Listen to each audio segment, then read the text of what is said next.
అదే RTV app వార్తల్ని క్షణాల్లో చదివే అవకాశం ఉంటుంది. ఒక న్యూస్ పేపర్, ఒక టెలివిజన్ ఛానల్ మీ చేతుల్లో ఎప్పుడూ ఉంటాయి. పేరు నమస్కారం. మీరు చూస్తుంటారు, చంద్రగిరిలో తెలుగుదేశం పార్టీ పైన నమ్మకంతో గత నెల రోజుల నుంచి చంద్రబాబు గారి నాయకత్వంలో లోకేష్ బాబు గారి యొక్క విజన్తో ఈరోజు ఈ 30 రోజుల్లో ఏ విధంగా తెలుగుదేశం పార్టీలో వైసీపీ పార్టీకి సంబంధించిన కుటుంబ సభ్యులు జాయిన్ అవుతున్నారు మీకు తెలుసు. దానికి కారణం కొందరు అనుకోవచ్చు, వీళ్ళేదో ఒక ప్రలోభాలు పెట్టారని. మీ ద్వారా చెప్తున్నా, చెవిరెడ్డి కుటుంబ సభ్యులకు కానీ, చెవిరెడ్డి భాస్కర్ రెడ్డికి కానీ, నువ్వు గతంలో ఏదైతే ప్రెస్ మీట్లో నేను చెప్పానో ప్రెస్ క్లబ్లో అదే మాట ఈరోజు కూడా చెప్తున్నా. 15 సంవత్సరాలు వైసీపీ పార్టీకి సంబంధించిన కుటుంబ సభ్యులను నువ్వు వాడుకొని వదిలేశావు. జెండాలు మోసిన వ్యక్తుల్ని నువ్వు వాడుకొని వదిలేశావు. ఎవరైతే నీకు కమిషన్లు ఇస్తూ ఉన్నారో, ఎవరైతే నీకు బినామీలుగా ఉన్నారో వాళ్ళని పైకి తెస్తున్నావు తప్పించి 2011 సంవత్సరం నుంచి నీ జెండా మోసినటువంటి నీ కుటుంబ సభ్యుల్ని నువ్వు ఆదరించలా. ఈరోజు వాళ్ళందరూ కూడా చంద్రబాబు నాయుడు గారు, నారా లోకేష్ బాబు గారి యొక్క పైన నమ్మకంతో ఈ చంద్రగిరి నియోజకవర్గంలో నానిని గెలిపిస్తే మంచి జరుగుతున్న ఉద్దేశంతో రావటం జరిగింది. వారందరికి కూడా మీ మీడియా ద్వారా కూడా చేతులెత్తి నమస్కరిస్తూ మీ నమ్మకాన్ని పోగొట్టును అవినీతి లేకుండా చంద్ర నియోజకవర్గాన్ని తెస్తా. కుటుంబ పాలన అనేది, నా కుటుంబ పాలన అనేది చంద్ర నియోజకవర్గంలో ఉండదు. కార్యకర్తల పాలన ఉంటుంది. ప్రజల యొక్క అవసరాలు తీరుద్దాం. ప్రజల యొక్క చంద్ర నియోజకవర్గానికి సంబంధించినటువంటి యువతకు ఉద్యోగాలు ఇద్దాం. చంద్ర నియోజకవర్గానికి సంబంధించినటువంటి రైతులకు నీళ్లు తెచ్చిద్దాం. చంద్ర నియోజకవర్గంలో ఉండే కర్షక కార్మికులకి ఉపాధి కల్పిద్దాం. చంద్ర నియోజకవర్గంలో ఉన్నటువంటి నిరుపేదల కుటుంబ సభ్యులకి ఇండ్లు కట్టిద్దాం. దీన్ని అభివృద్ధి చేస్తానని మీ మీడియా ద్వారా తెలియజేసుకుంటున్నా. గత ఎలక్షన్లో మీరు చూస్తుంటారు, 2014 తర్వాత ఏ విధంగా ప్రవర్తించాడు, 2019 తర్వాత ఏ విధంగా ప్రవర్తించాడు. 2019లో నేను గెలిచిన 3 నెలల్లో శ్రీనివాసపురంలో ఉన్న 242 సర్వే నెంబర్ని రిజిస్ట్రేషన్ చేయిస్తానన్నాడు పెద్ద మనిషి చెవిరెడ్డి భాస్కర్ రెడ్డి. అదేవిధంగా గెలిచిన 3 నెలల్లో మంగళానికి తెలుగుగంగా వాటర్ తెస్తా అన్నాడు. ఇక్కడ శ్రీనివాసపురం, పద్మావతిపురం, తిరుచానూరు కన్నిటి కూడా తెలుగుగంగా వాటర్ తెస్తా అన్నాడు. ఎక్కడైనా తెచ్చినాడా పెద్ద మనిషి? ఒకసారి ఆలోచించండి. ఆయనకు సంబంధించిన ఈ శ్రీనివాసపురానికి సంబంధించినటువంటి రిజిస్ట్రేషన్ జరగల. కానీ తుమ్మలగుంటలో మఠం ల్యాండ్లో ఆయన కేవీఎస్ పేరుతో, ఆయన కుటుంబ సభ్యుల పేరుతో, ట్రస్ట్ పేరుతో రిజిస్ట్రేషన్ చేసుకున్నాడు. ఒకసారి ఆలోచించండి. ఇక్కడ ఉండే చంద్ర నియోజకవర్గం ప్రజలందరూ కానీ, శ్రీనివాసపురం, పద్మావతిపురంలో ఉండే ప్రజలు కానీ, వైసీపీ పార్టీ కుటుంబ సభ్యులు కూడా ఒకసారి ఆలోచించండి.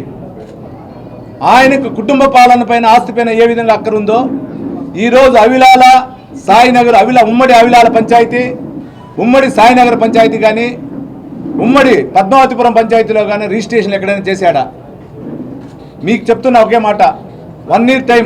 ఇక్కడ ఈరోజు సోదరు జేబీ శ్రీనివాస్ గారు ఉన్నారు, రమణన్న ఉన్నారు, మురళీ గారు ఉన్నారు, హేమాంబ్రు, మా ఎంపీ గారు ఉన్నారు, ఈశ్వరెడ్డి గారు ఉన్నారు, ఈ మా పార్టీకి సంబంధించినటువంటి కేశవరెడ్డి గారు కానీ, వెంకటేష్ గారు కానీ, దుర్బాబు గారు, మోహన్ రెడ్డి అందరూ ఉన్నారు. ఇక్కడ అందరు సమక్షంలో చెప్తున్నా, మా ఎంపీ గారు గెలిచి పార్లమెంట్కి వెళ్తూ ఉన్నారు, గెలిచి నేను అసెంబ్లీకి వెళ్తున్నా.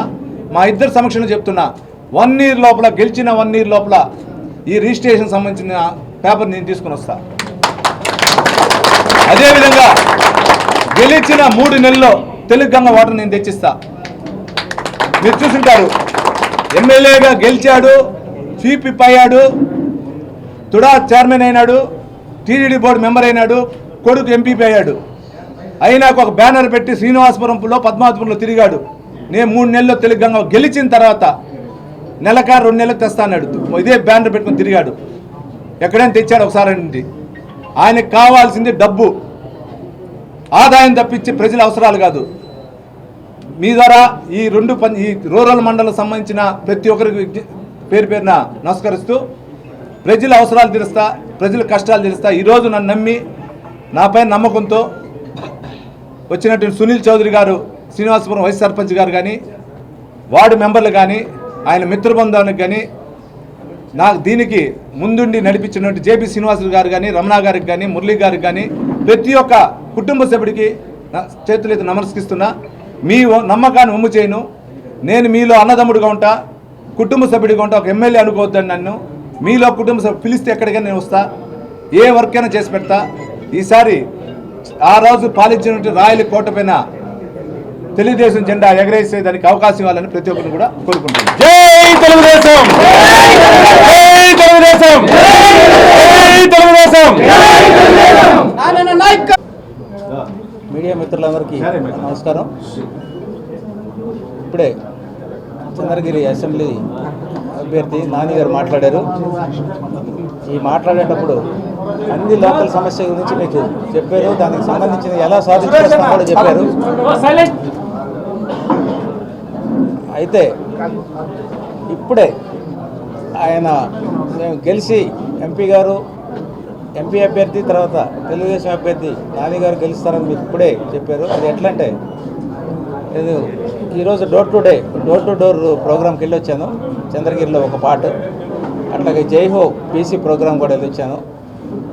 ఎవరు పాంప్లెట్ ఇచ్చినా నోరు ధరిస్తే నానందుకు ఒకసారి అవకాశం ఇస్తాం ఈసారి ప్రతి వాళ్ళు. సో నేను కూడా వెళ్ళాను కాబట్టి నానంతో పాటు నాకు కూడా అవకాశం ఇవ్వమని అడిగాను. అసలు ఆశ్చర్యంగా ఉంది. ఎవరన్నా ట్రేడరు, ఎవరన్నా హోటలు, ఎవరన్నా చికెన్ షాపులు, ఎవరికి వెళ్ళినా కూడా అయ్యా మీరు నానందుకు ఒక అవకాశం ఇస్తాం అనే మాటే వస్తుంది. దానికి తోడు నేను ఎట్లాగో అడిగాను, నాకు కూడా అవకాశం ఇవ్వండి. దానికి తోడు సునీల్ చౌదరి గారు లాంటి లీడర్లు ఇక్కడ దీనిలో వస్తున్నారు. చాలామంది ముఖ్యమైన నాయకులు వస్తున్నారు. ఇది తెలుగుదేశం ప్రభుత్వం రాబోతుంది. చంద్రబాబు నాయుడు గారి సమర్థమైన పాలన మన అందరికీ అందబోతుంది. అలాగే లోకేష్ గారి యువ నాయకత్వం మన అందరికీ అందబోతుంది. కాబట్టి మీరందరూ మరొకసారి మీ ద్వారా తెలియజేయడం ఏంటంటే అత్యంత మెజారిటీతో నాని గారిని గెలుపు అయితే తథ్యం అయిపోయింది. అత్యంత మెజారిటీతో గెలిపించండి. అలాగే అత్యంత మెజారిటీ ఎంపీ అభ్యర్థి కూడా తీసుకొని రండి. అలాగే నాని గారు చెప్తూ తెలుగు గంగకు వాటర్ ఇస్తాం మేము ఇప్పుడని అన్నారు. అలాగే మనకి 2 స్ట్రీమ్స్ ఉన్నాయి ఇక్కడ. హంద్రీనివాకు రావాలి, తెలుగు గంగ కూడా రావాలి. ఈ 2కు రావాలంటే మనం పోలవరం కంప్లీట్ చేసుకోవాల్సిన అవసరం ఎంతైనా ఉంది. 72% పోలవరం వర్క్ కంప్లీట్ చేసి 2019లో మనం మిగతాది కంప్లీట్ చేసి వాటర్ తెచ్చుకునే పరిస్థితిలో మనం గవర్నమెంట్ కోల్పోయాం. ఇప్పుడు ఆ 28% ఈ 5 ఏళ్లలో వాళ్ళు ఏమి చేయలేకపోయారు. మనందరికీ వాటర్ రాలేదు. హంద్రీనివా మీరు కుప్పం దాకా వెళ్ళిపోతుంది, ఎవరికి వాటర్ లేదు. అలాగే తెలుగు గంగలోకి రావాలంటే మనకి కృష్ణా బాగుండాలి. కృష్ణాలో వర్షాభావ పరిస్థితులు ఉన్నాయి. మనకు వర్షం బాగా వచ్చినా కూడా అలమట్టిలో సగం ఆపేస్తున్నారు. దాని నుంచి గద్వాల దగ్గరకు వచ్చేటప్పుడు అది కొంత ఆగిపోతుంది. మనకి శ్రీశైలంకి రావాలి వాటర్. ఈ వాటర్ రావాలంటే 2 రివర్లు గోదావరి కృష్ణ అనుసంధానం చేయాల్సిన అవసరం ఎంతైనా ఉంది. ఇది చంద్రబాబు నాయుడు గారు ప్రతి మీటింగ్లో చెప్పారు. దీన్ని తొందర చేద్దామని పోలవరం ప్రాజెక్ట్ని 72% ఈజీగా చేసేసారు. మంచి ప్రణాళికాబద్ధంగా చేశారు. కానీ దురదృష్టవశాత్తు అది అట్లాగే మిగిలిపోయింది. ఇప్పుడు ఈ ప్రభుత్వాన్ని సమర్థవంతమైన నాయకత్వం ఇవ్వండి, మనందరికీ నీళ్ళు వచ్చే అవకాశం కల్పిస్తారు. రివర్లు గోదావరి కృష్ణ అనుసంధానం అయితే ఖచ్చితంగా జరుగుతుంది. నాని గారు అన్నట్లు అన్నిటికీ తెలుగు గంగ వస్తుంది, హంద్రీనివాకు కూడా వాటర్ వస్తుంది. సో మనకు ప్రధానమైన సమస్య ఏంటంటే వాటర్ సమస్య, అది అడ్రస్ అవుతుంది. మిగతా స్థానిక సమస్యలని నాని గారు చెప్పారు. చిత్తూరు పార్లమెంటుకు సంబంధించి 7 సెగ్మెంట్లో ఏ సమస్యలున్నా చట్టసభల్లో పోరాడి చట్టసభల్లో విధి విధానాల్లో దీన్ని చేర్చి మనకు ఫండ్ తీసుకొచ్చే రెస్పాన్సిబిలిటీ నేను తీసుకుంటాను. అలాగే 7 ఎమ్మెల్యేలు గెలవబోతున్నారు. మనకి 7 ఎమ్మెల్యేలు నాతో చాలా బాగా కోఆర్డినేషన్ సహకారం ఉంది. వాళ్ళ సహకారంతో వాళ్ళు ఇక్కడ ఏది చెప్తే అది, ఈ నియోజకవర్గానికి ఏ అభివృద్ధి కావాలంటే అది మనం కేంద్ర ప్రభుత్వంలో ఎలాగో మనం అలయన్స్లో ఉన్నాం, కేంద్ర ప్రభుత్వంలో మనం అడిగితే ఇస్తారు. కాబట్టి ఈ అభివృద్ధి తీసుకొస్తాం. దేశంలోనే చిత్తూరు పార్లమెంట్ నియోజకవర్గం మోడల్ నియోజకవర్గంగా చూపించబోతున్నాం. అలాగే ఈచ్ అసెంబ్లీ సెగ్మెంట్ కూడా మోడల్ అసెంబ్లీ నియోజకవర్గం అవుతుంది. మీ ద్వారా ఇది తెలియజేస్తాం.